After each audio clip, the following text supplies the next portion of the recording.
So I have bad news, and more bad news.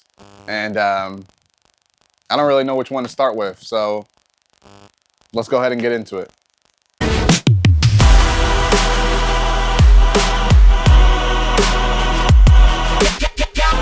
What's up, YouTube? So I do have bad news, and I have a lot of bad news actually. So first bad news that I want to start off with is, I don't know if you guys remember, but a few months back, I don't want to even say a few. It's probably like 4 to 5 weeks ago. So it's only really been a month. I had a gnat infestation in the building here. And the problem with gnats is once they start, it's hard to get them to stop.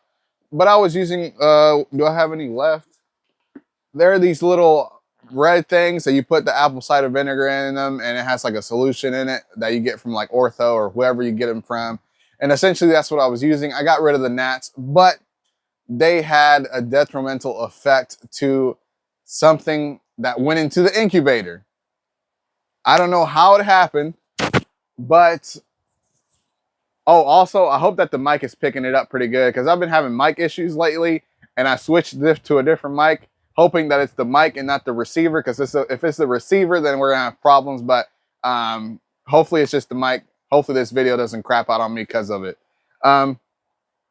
There was 3 clutches that were laid around the same time frame.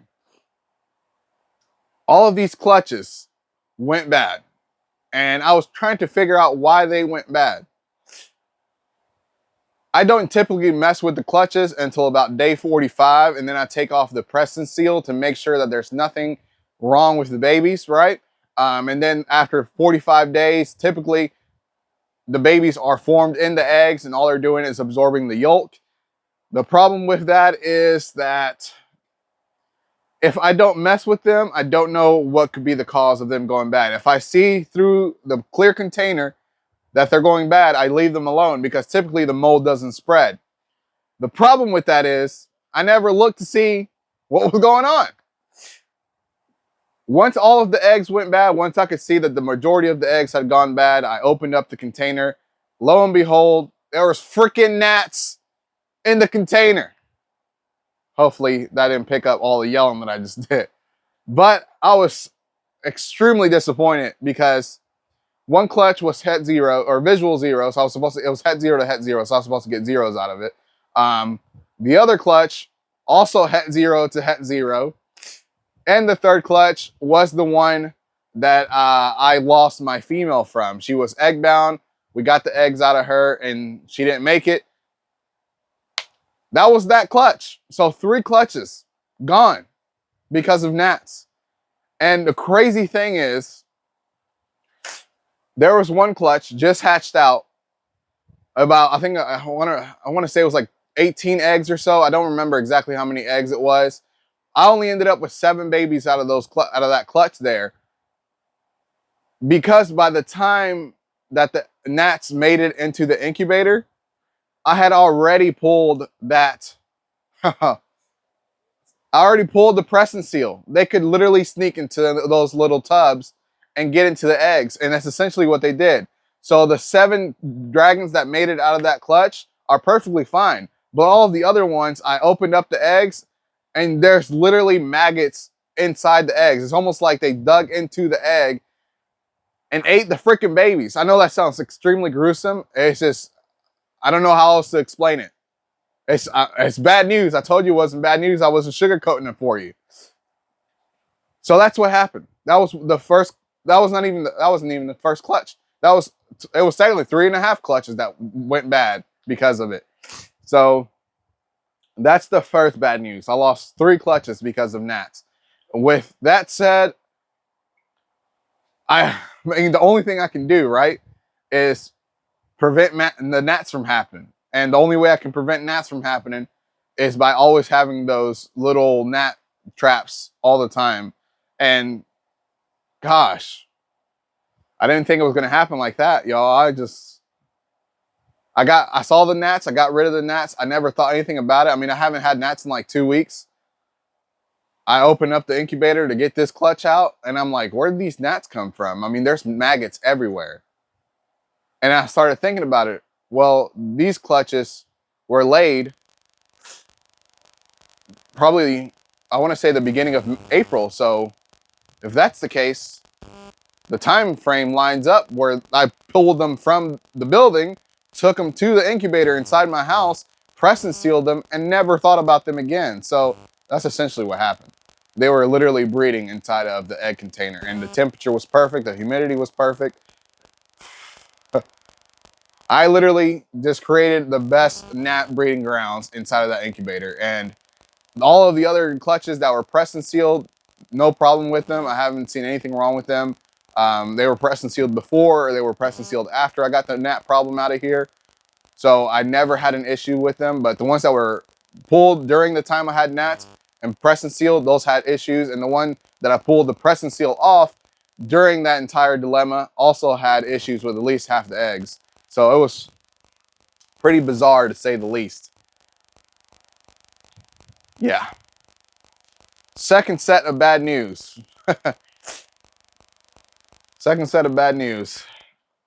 So I have to get rid of some more dragons. And I don't know if I've made it. I don't think I've said anything I don't think I've said anything on YouTube about this topic. But a few months back, probably like December, November, I made a video saying that I was moving.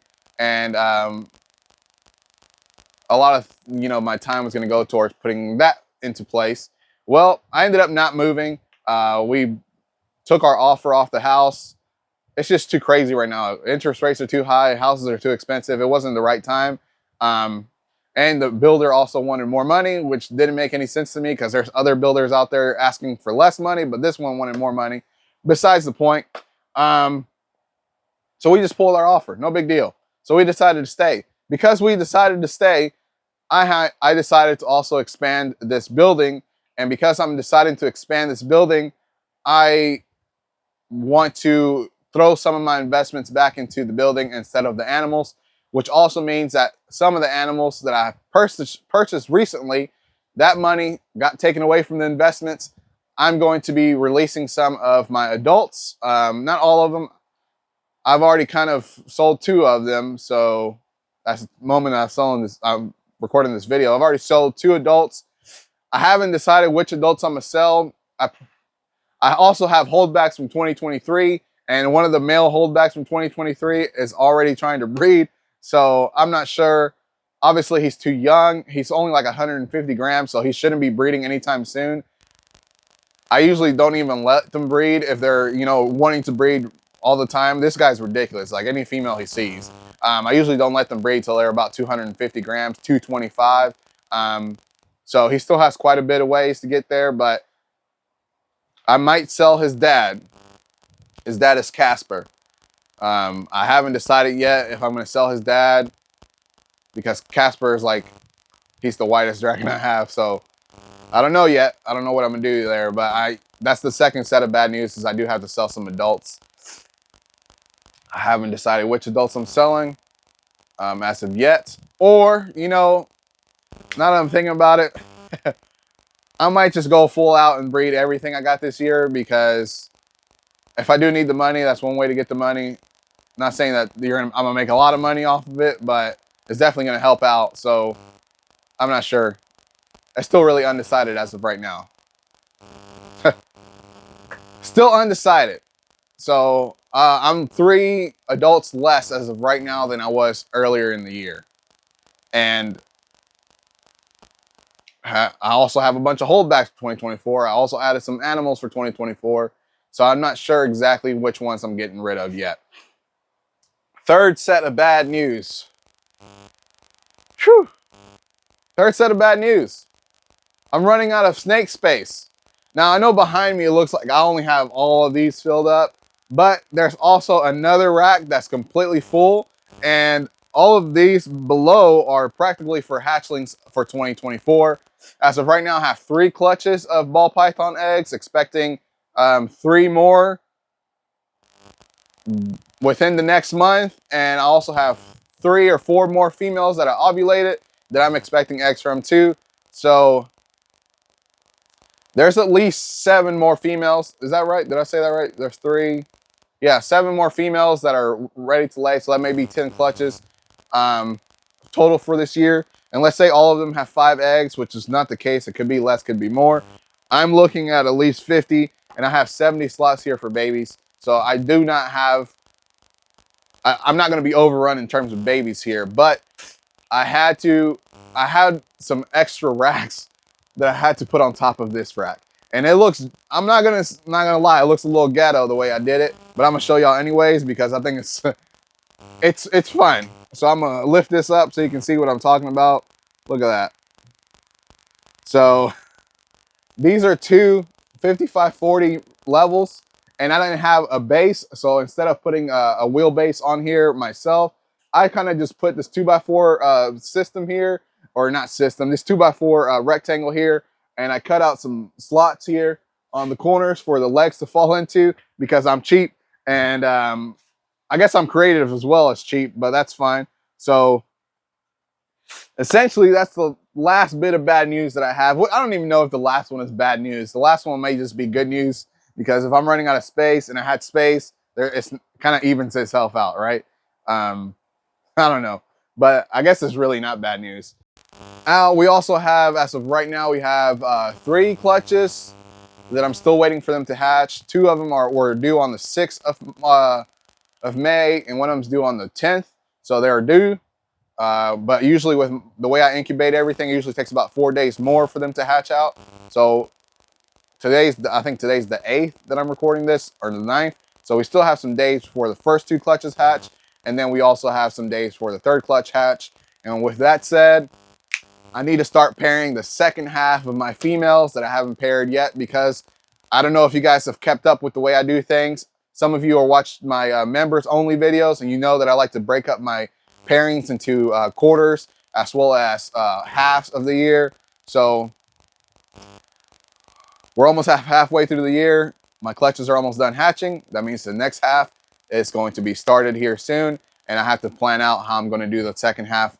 But I do have 1, 2, 3, 4, 5 females that I still haven't paired for 2024, and 3 of the 3 females that I got rid of, one of them I hadn't paired for 2024.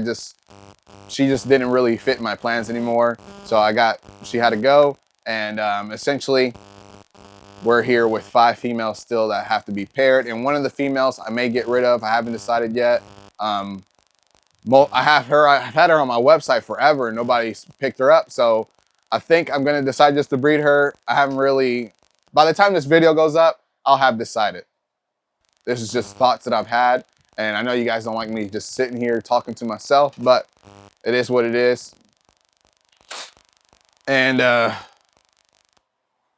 yeah, that's it. That's all I got for you guys today. So I appreciate you guys watching. Yeah, that's it. So if you made it this far into the video, don't forget to like, share, and subscribe. Hit that notification bell so you don't miss anything that I put out in the future. As always, peace.